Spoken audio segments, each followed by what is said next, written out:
Hello. Hi. It is Cocktails with Kyle and Tori. I am drinking I can't remember what it's called. Quarter Horse, that's what it's called. It's a riff on a Moscow Mule, but with bourbon and bitters. And I have a gin fizz with the Edinburgh gin that we just got in Vegas. Oh, I didn't know we were doing that. Cheers.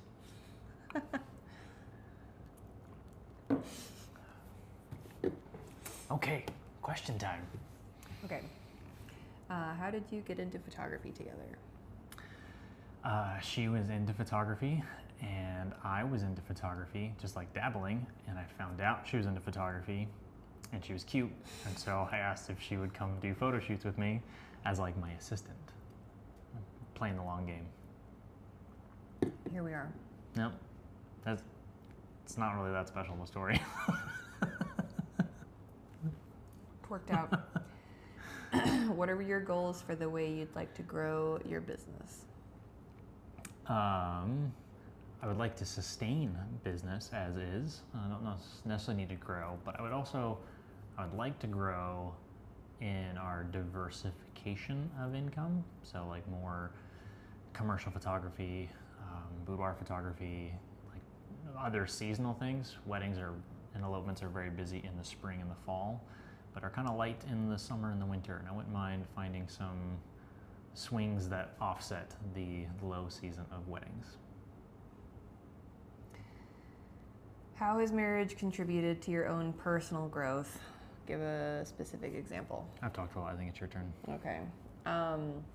Being married to Kyle has encouraged me to do a lot of things outside of my comfort zone that I probably wouldn't have done otherwise. Like having our business is one of the biggest, just kind of having the confidence to be like, yeah, we can do that. And then also the like introspection of how we want to like treat people and take care of people in our business is something that I have taken to heart from working with and being married to Kyle. Tori has made me personally much more thoughtful about the people in my life. I am better at remembering other people's birthdays and doing thoughtful things for the people that I interact with on a daily basis. I'm better at that with clients naturally. I'm not as good at that with people in my daily life, and she has made me much better at being thoughtful of the people in my daily life. How do you handle arguments and fights differently now than when we first got married?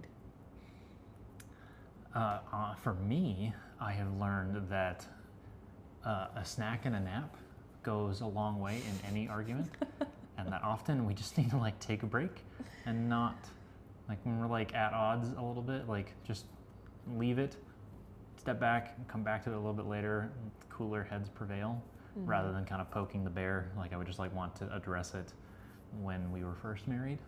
Yeah. My conflict style is naturally like just don't have conflict ever. So when we were first married, I was very quick to just shut down and not talk about it and just be like, it's fine, and not deal with it. So my like growth in that regard is just learning to just actually deal with it, and like having the security in a relationship to know that like he's not going to get mad or like, I don't know, blow up at me because I'm upset about something. So actually dealing with it is my growth point. So, and then another question was, what's the fastest way to diffuse a disagreement? And I would say that that's the like snack and a nap, and also just like knowing sometimes that the thing is not the thing, and being able to give space for that. Yeah. The thing not being the thing, as an example of like, I am mad that we're not pursuing a new business idea that I thought of, but really I'm just stressed about, for some reason I decided those months' finances weren't hitting my goals, and I'm stressed about that feeling. Or whatever metric I'm measuring is not meeting my goals, which is usually the cause of my stress. And then that works itself out in other ways, and that knowing that it's not just the business thing that's causing me, or the business idea that I'm mad about. I'm feeling stress, and that's causing me to act the way that I am acting. In making the decision to not have kids, was there a mourning period, even though you're confident in your decision? I would say short answer is no. And the longer answer is that I think that both of us, when we got married, assumed that we would have kids eventually, even just for that being the default of how we were brought up.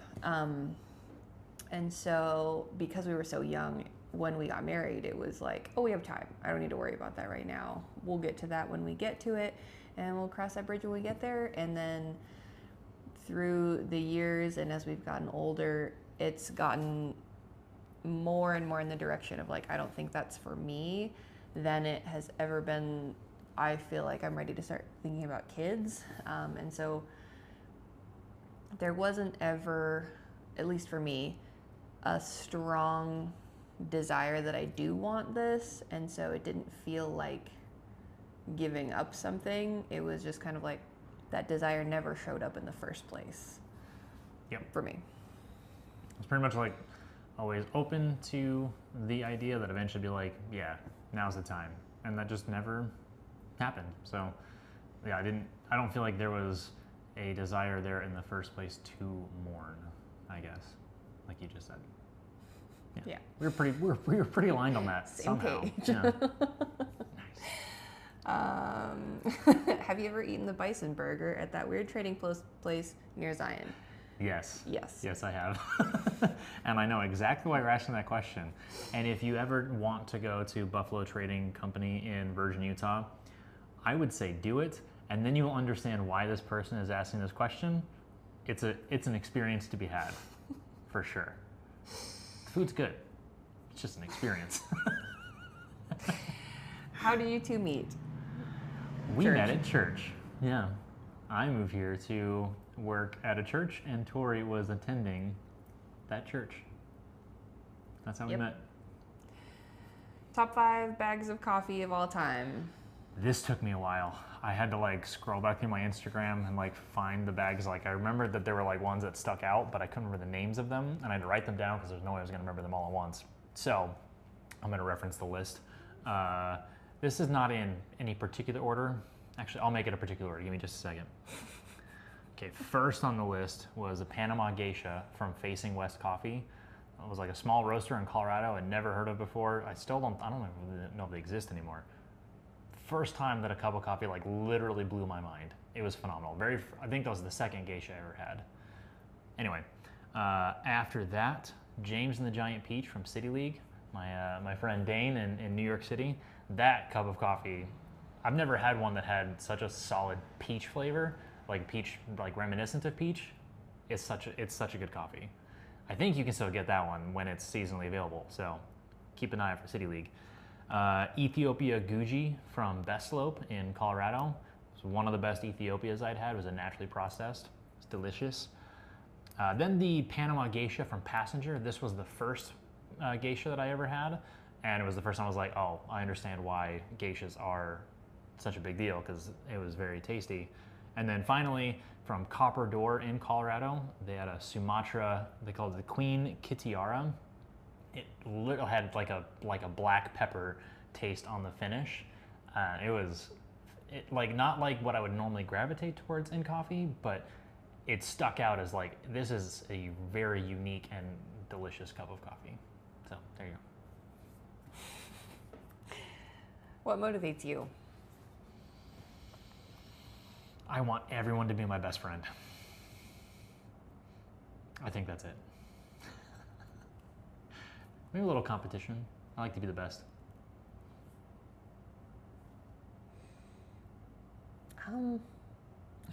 This is a hard question. Yeah.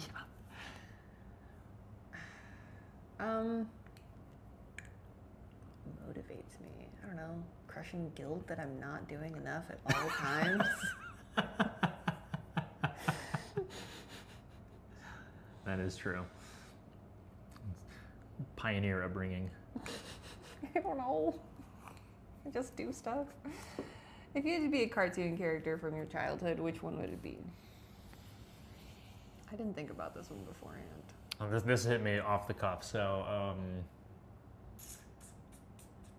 cartoon character from my childhood.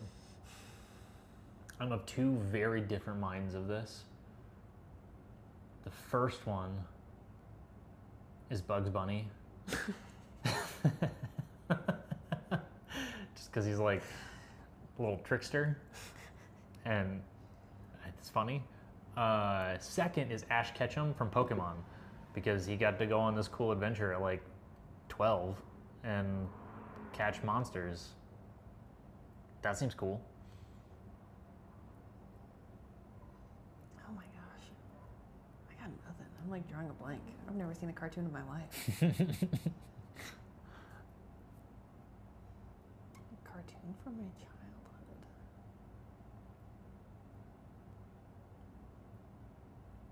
I'm sure there are better answers than what I gave, but that's what came off the top of my head there. I have nothing. I know as soon as we stop this, I'm going to think of like 5 good ones. Yeah.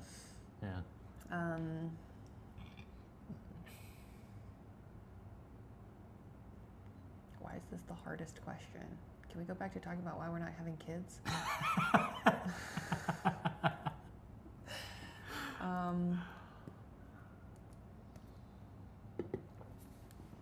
Did you guys watch Avatar?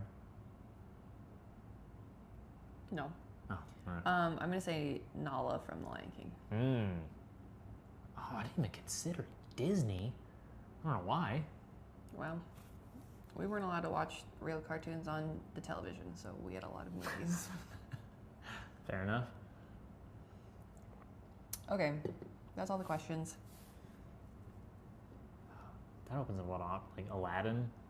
Solid. That would make sense.